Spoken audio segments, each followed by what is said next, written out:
Mummy cook ब्लगे सबाइके स्वागत जानिए शुरू करছি আজকে নতুন রেসিপি। আজকে রান্না করব তাল দিয়ে মালপোয়া। দেখো মালপোয়া তো আমরা কম বেশি সবাই খেয়েছি, কিন্তু তালের মালপোয়াটা খেতেও কিন্তু অসাধারণ লাগে। দেখো একদম মসৃণ পাল্প আমি তালের থেকে বের করে নিয়েছি। দেখো তালকে কিন্তু নেওয়াটা অনেক কঠিন মনে হয়, তবে আমি তোমাদেরকে দুটো টিপস বলে দিচ্ছি। এভাবে তোমরা যদি তাল নিয়ে নাও খুব সহজ পদ্ধতিতে খুব অল্প সময়ে তোমরা তালটা নিয়ে নিতে পারবে। তালের চোকলাটা ছুলে নিয়ে তারপরে তোমরা আটিটাকে একটু জল দিয়ে মেখে নিয়ে এরকম একটা গ্রেটারের সাহায্যে গ্রেট করে যদি নাও তাহলে তালটা খুব তাড়াতাড়ি নেওয়া হয়ে যাবে। যেহেতু গ্রেট করে নেবে, গ্রেট করে নিলে পরে তালের থেকে অনেক আঁশ বেরোবে। এই আঁশগুলো এরকম একটা ছাঁকনির সাহায্যে, যেটা ছোট ছোট ছিদ্র আছে, দিয়ে চেলে নিলে একদম মিহি একদম মসৃণ একটা পেস্ট যেটা আমি বের করে নিয়েছি, এরকম তোমরা তালের পাল্প পেয়ে যাবে। একটাও আঁশ থাকবে না, খুব তাড়াতাড়ি তালটা নেওয়া হয়ে যাবে। এবার আমি তালের মধ্যে, এখানে আমি পরিমাণটা দেখাইনি, এখানে আমি একটা 3 আটির ছোট সাইজের তাল নিয়েছি। তোমরা তোমাদের প্রয়োজন মতো যতটা দরকার ততটা তোমরা নেবে। এর মধ্যে দিয়ে দেবো সুজি, 100 গ্রাম সুজি দিয়ে দিলাম। দিয়ে দেবো 100 গ্রাম ময়দা, হাফ চামচ দেবো মৌরি, একদম অল্প পরিমাণে একটু নুন দিয়ে দিলাম, এতে টেস্টটা খুব ভালো আসবে। দিয়ে দেবো চিনি, মিষ্টিটা যে যেমন স্বাদের পছন্দ করে সে সেইভাবেই দেবে। এখানে আমি 200 গ্রাম চিনি ব্যবহার করেছি।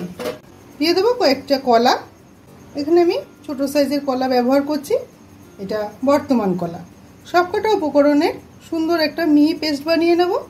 মাখার সময় একটু গাঢ় ভাব মনে হলে একটু দুধ অ্যাড করা যেতে পারে। ব্যাটারটা আমাদের একদম তৈরি হয়ে গেছে। এবার এর মধ্যে দিয়ে দেবো বড় চামচের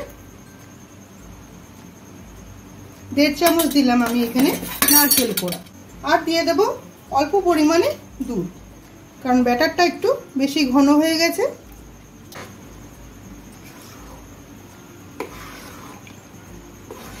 একটা কড়াই বসিয়ে কড়াইতে দিয়ে দেবো পরিমাণ মতো সাদা তেল, একটু বেশি করেই দেবো।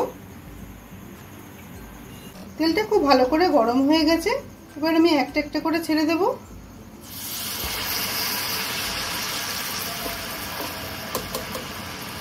তেলটা গরম হয়ে যাওয়ার পর গ্যাসের ফ্লেমটাকে মিডিয়াম করে দেব।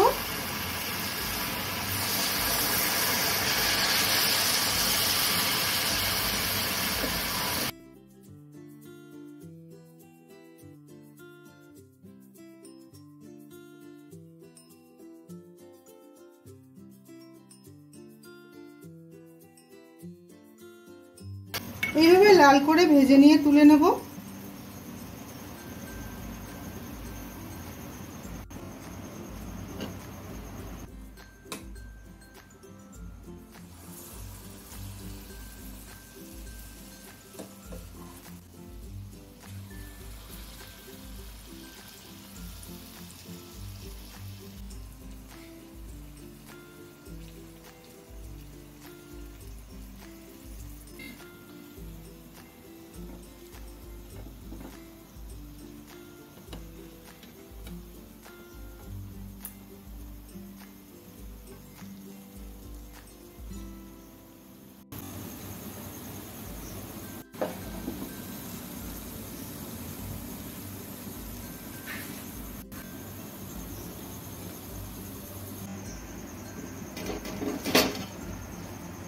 এবার আমি সার্ভ করে দেখাবো। তৈরি হয়ে গেল তালের মালপোয়া, যা বানানো কত সহজ। দেখলে তোমরা। ভিডিওটা ভালো লাগলে একটু লাইক করে দিও। তুমি যদি আমার চ্যানেলে নতুন বন্ধু হয়ে থাকো তাহলে সাবস্ক্রাইব করে দিয়ে পাশে থেকো। পুরো ভিডিওটা দেখার জন্য অসংখ্য ধন্যবাদ। সবাই ভালো থেকো। দেখা হচ্ছে অন্য কোনো নতুন রেসিপির সাথে।